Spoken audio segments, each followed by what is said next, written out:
It was Tuesday, 8:47 p.m., February 2026.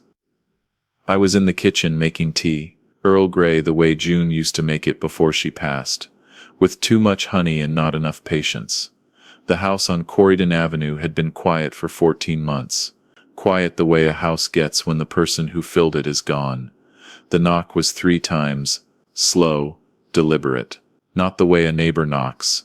Not the way a delivery driver knocks. I opened the door and saw a ghost. He was thinner than I remembered. His hair was gray now, cropped short. Deep lines around his eyes. Hands rougher than a man's hands should be at 62. He was wearing a canvas jacket too light for a Winnipeg February, and boots that had seen 1,000 miles of road. The porch light caught the snow still in his hair. But I knew his face. I knew it the way you know your own reflection. Because it was my father's face on another man's body, worn down, hollowed out, and there was only one person on earth who'd ever looked that much like Arthur Whitmore. "Earl," he said. His voice cracked on the single syllable. "It's Tommy. My brother Thomas James Whitmore was declared dead on March 14, 1989. He was 25 years old. Closed casket. Pine Hill Cemetery." I threw the first handful of dirt.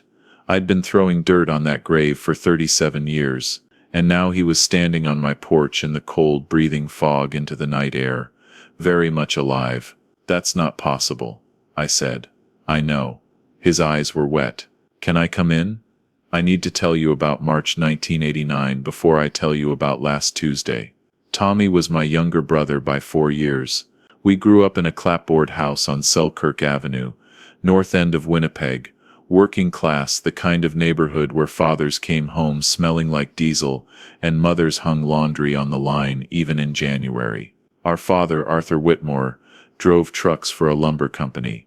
Our mother, Connie, worked part-time at a credit union on Main Street. We were ordinary. Church on Sundays.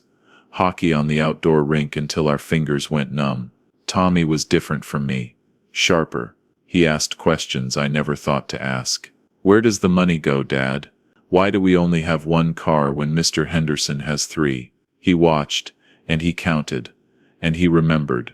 In 1987, our father started a side business, hauling equipment for construction companies. Cash jobs, he said. Good money. He bought a 2nd truck, then a 3rd, started wearing better clothes. Our mother stopped working at the credit union. I didn't question it. I was 29, married to June, working at the Manitoba hydro plant. I had my own life. Tommy questioned it. He was 23, still living at home, studying accounting at Red River College. Numbers were his language, and the numbers around our father's sudden prosperity didn't add up. I know this now. I didn't know it then. What I knew then was what my mother told me on a cold morning in March. Tommy was dead. Car accident on Highway 59 near Steat Ann. Hit a patch of black ice, went into the ditch, rolled 3 times, dead on impact. Closed casket because of the injuries, she said. No coroner report, no photos, just my mother's word. There was no body.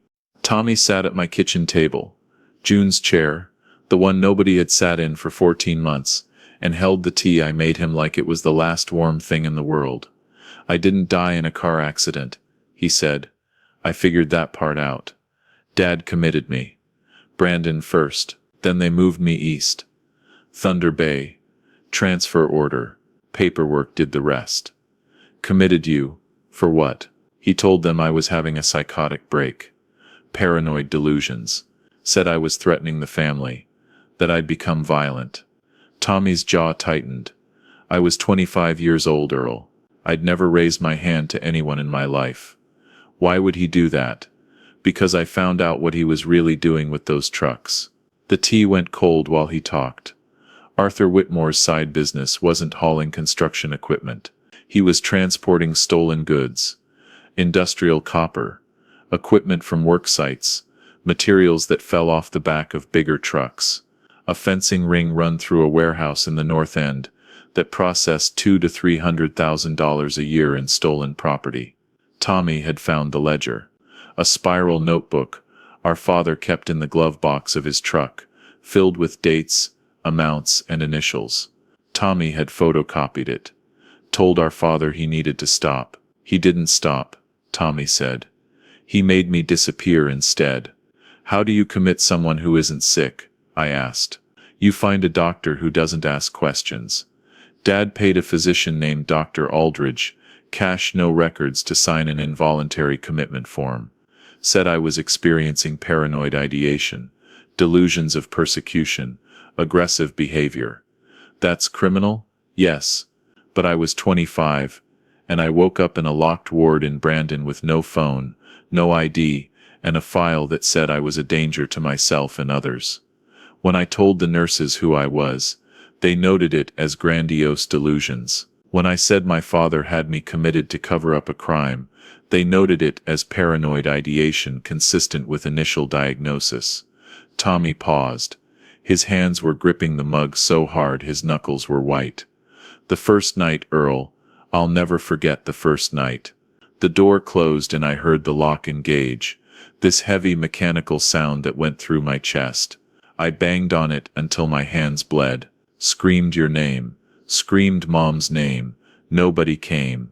A nurse finally opened the slot in the door and said, "Take your medication or we'll have to administer it ourselves." They forced you to take medication. Haldol, every day. It makes your thoughts feel like they're underwater. I wrote you a letter the second week. 6 pages. Everything about Dad. Everything about the ledger. Begged you to come get me. Gave it to an orderly to mail. His voice went flat. He handed it to the head nurse. She read it, noted it as delusional ideation, and shredded it in front of me.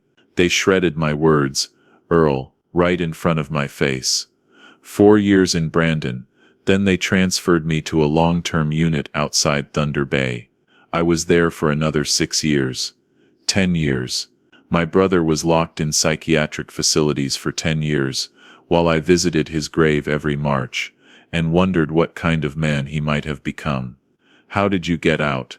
A new psychiatrist came in 2000, Dr. Naomi Ferris. She actually listened to me, ran proper evaluations, found nothing wrong, except what 10 years of unjust confinement does to a person. She had me released. And you didn't come home? Tommy looked at the table. I had no identity, Earl.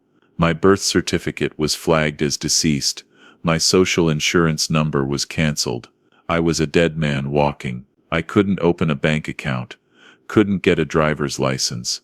Couldn't get a job that asked for ID. For 27 years, I worked cash jobs.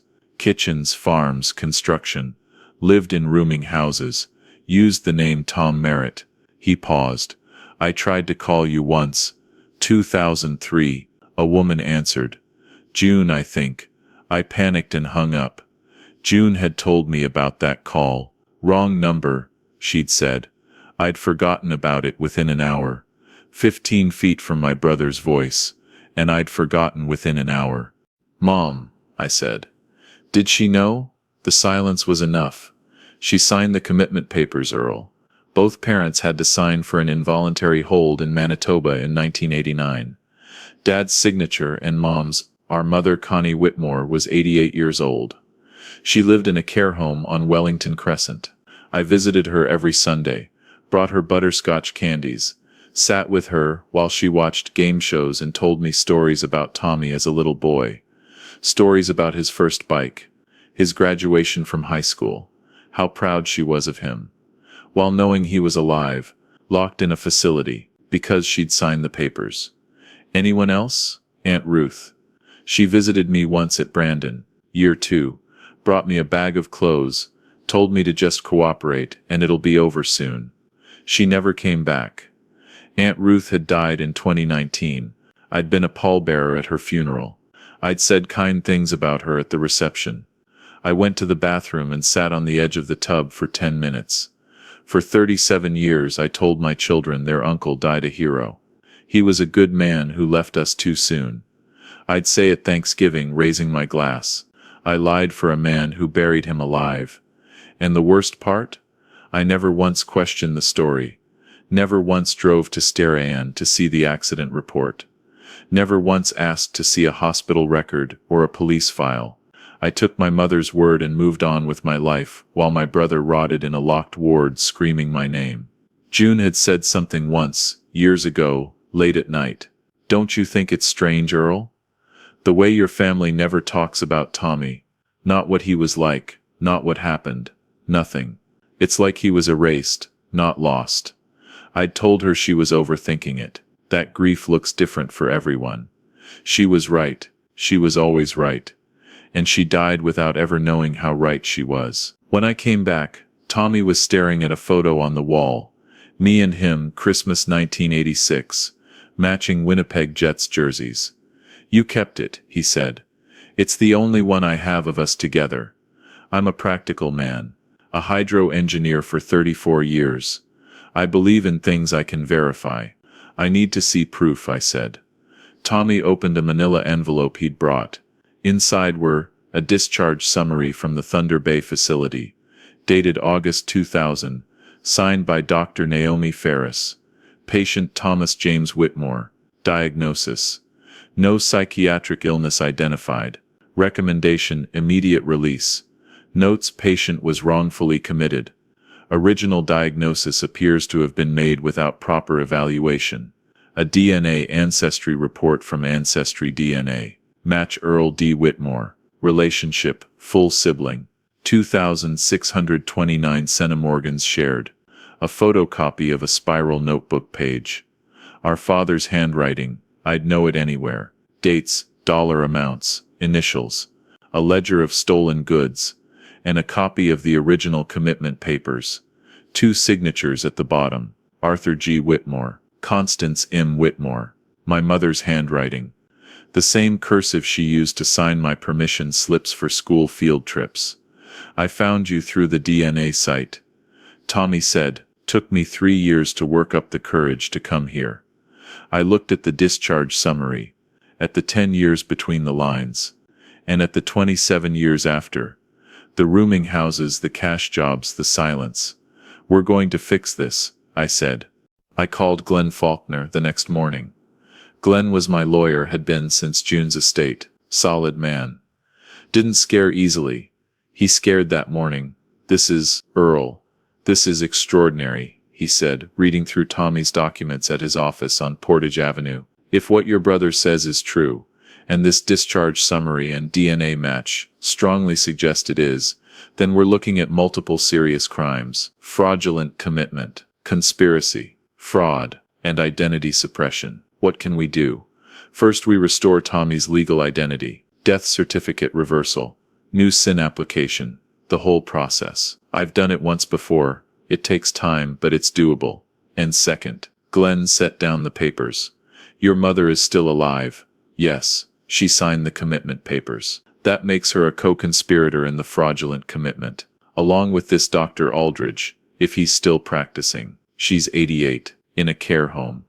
I understand, but your brother lost 37 years, Earl. 10 in institutions, 27 as a non-person. That's not something an apology fixes.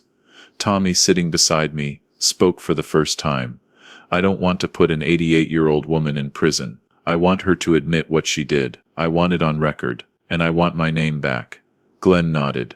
Then let's start there. Glenn filed the paperwork to reverse Tommy's death certificate. It would take weeks. Bureaucracies don't rush for anyone, not even men who've been dead for 37 years. In the meantime, he hired a private investigator to track down Dr. Aldridge. The PI found him in 3 days. Dr. Howard Aldridge, now 79, retired, living in Gimli, Manitoba, Lake Winnipeg. A comfortable retirement for a man who'd signed away a 25-year-old's life for cash. Glenn also pulled records from the Brandon facility.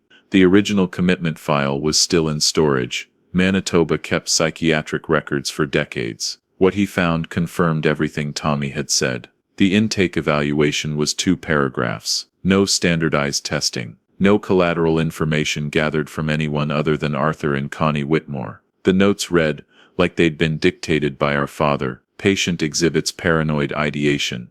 Claims family members are involved in criminal activity. has become verbally aggressive and threatening. Verbally aggressive. Tommy, who cried during nature documentaries, who once drove 40 minutes to return a library book one day late because he felt guilty. The facility records also showed something else. Our father had visited once, August 1989, 5 months after the commitment. He'd signed in, spent 11 minutes, and left. Tommy remembered those 11 minutes. He didn't come to check on me. Tommy told me later. He came to make sure I understood. He sat across from me and said, "You're dead now, Thomas," to everyone. "If you ever get out and try to tell anyone, I'll have you recommitted, and next time it won't be Brandon." He looked at me the way you look at something you've already thrown away. Then he stood up, buttoned his coat, and walked out. 11 minutes. That's how long it takes to bury your son a second time.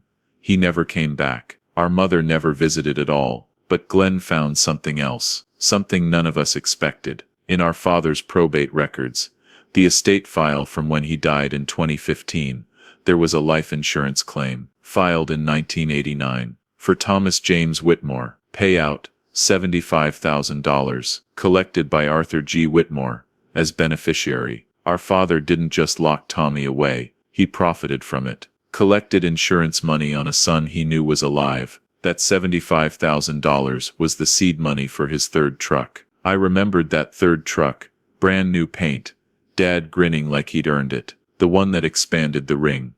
Tommy's death funded the very crime that caused it. I drove to Wellington Crescent on a Sunday. Same as always. Brought the butterscotch candies.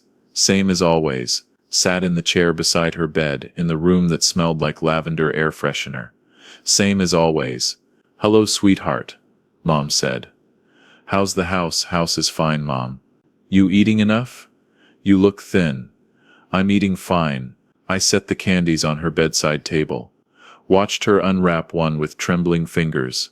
She still had sharp eyes, my mother. The dementia everyone assumed she had. She didn't have it. She was slow, yes. Frail, but she knew exactly what year it was, and exactly who was sitting in front of her.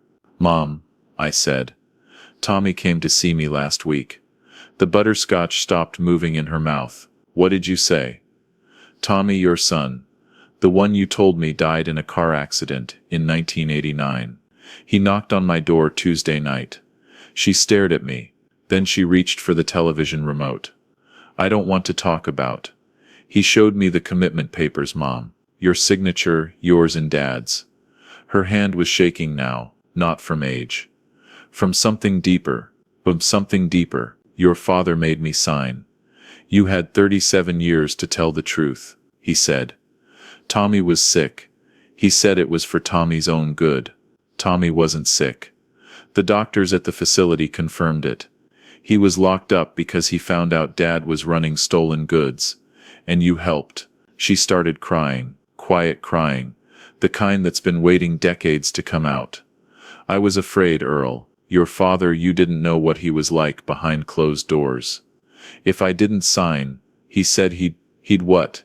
He'd say it was me. That I knew about the business, that I helped. He said I'd go to prison. "So you let Tommy go instead." She didn't answer. The butterscotch sat in her cheek like a stone. "I visited his grave every year, Mom. Every single year. I stood there and talked to a headstone, with his name on it while he was alive, locked in a room 400 miles away, and you sat here and let me." "I'm sorry, that's not enough." Glenn had advised me to record the conversation. "You only need your own consent," he said. So hit record. I had my phone in my breast pocket the entire time. My mother's admission. "Your father made me sign.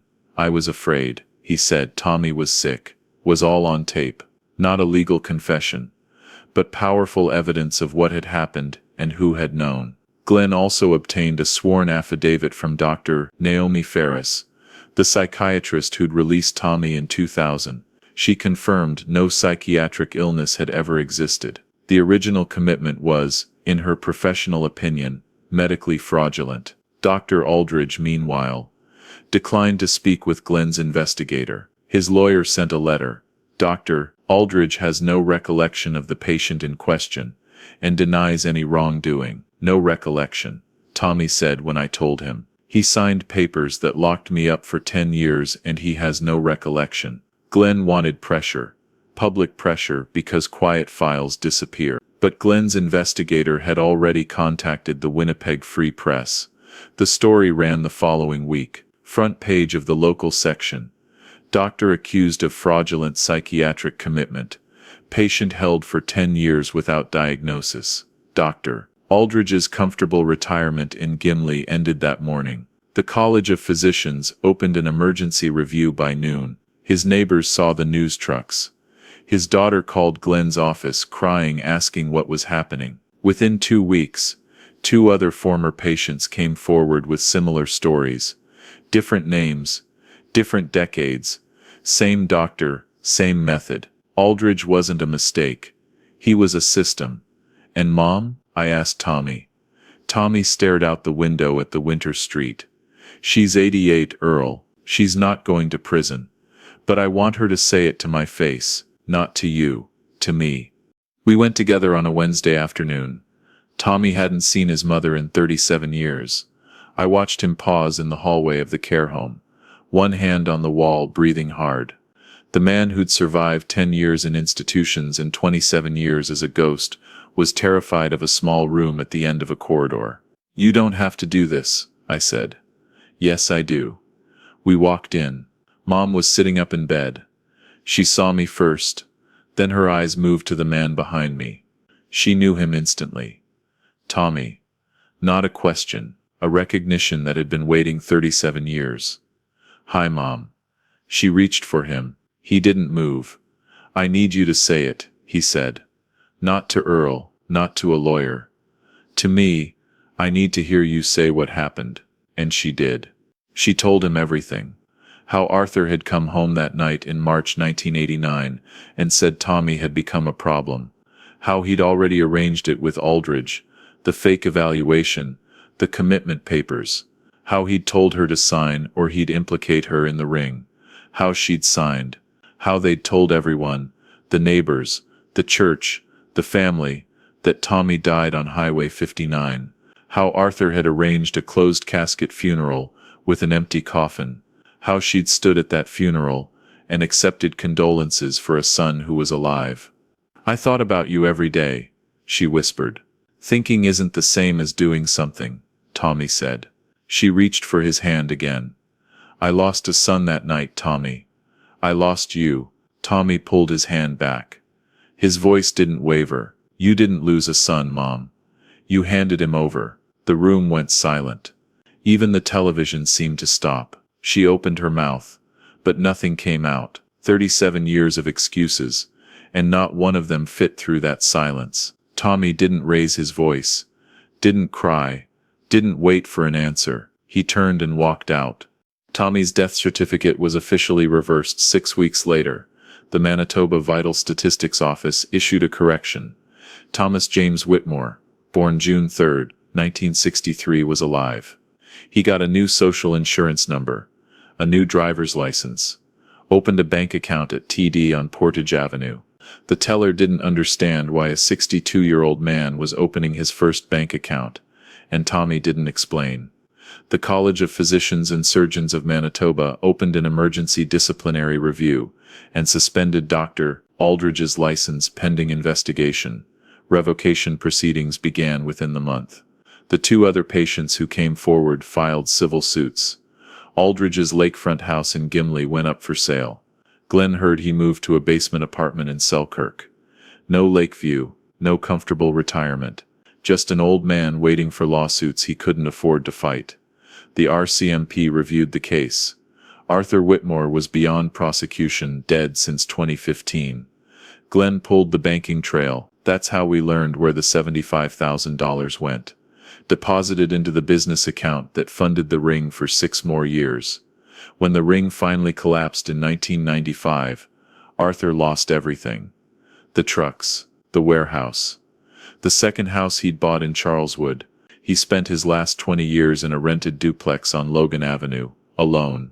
Connie had moved to the care home. No one visited him. He died in that duplex, and the landlord found him 3 days later. Karma doesn't announce itself. It just shows up.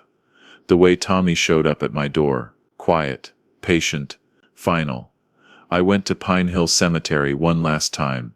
Stood in front of the headstone that read Thomas James Whitmore 1963, 1989. Beloved son and brother, I'd brought flowers to that stone for 37 years. Talked to it, cried in front of it, told it about June's death, about my retirement, about the grandchildren Tommy would never meet. It was all a lie, a slab of granite over an empty box, paid for with insurance money from a son who was still breathing. I had the headstone removed. Tommy moved into June's old sewing room. It's small, a single bed, a dresser, one window facing the backyard. He says it's the nicest room he's had in 37 years. Sometimes at night I hear him walking the hallway, checking that the doors aren't locked from the outside. Sometimes I hear him stop at the front door, turn the handle, open it an inch just to make sure he can. I don't visit my mother on Sundays anymore. She calls sometimes. I let it ring. Tommy asked me once if I could forgive her. She's my mother, I said. Mine too, he said. That's the problem. We don't talk about forgiveness in this house. We don't talk about the facilities, or the rooming houses, or the 27 years of being nobody. But last week, Tommy found the Christmas photo, the one from 1986, the matching Jets jerseys. He held it for a long time. Then he put it back on the wall, exactly where it had been. We looked happy, he said. We were. He nodded. Went to the kitchen, made 2 cups of tea. They buried my brother alive, not in the ground, in paperwork, in silence, in a family that chose convenience over conscience. But they forgot one thing. The dead don't knock, the living do. And now everyone who put him in that coffin has to live with it.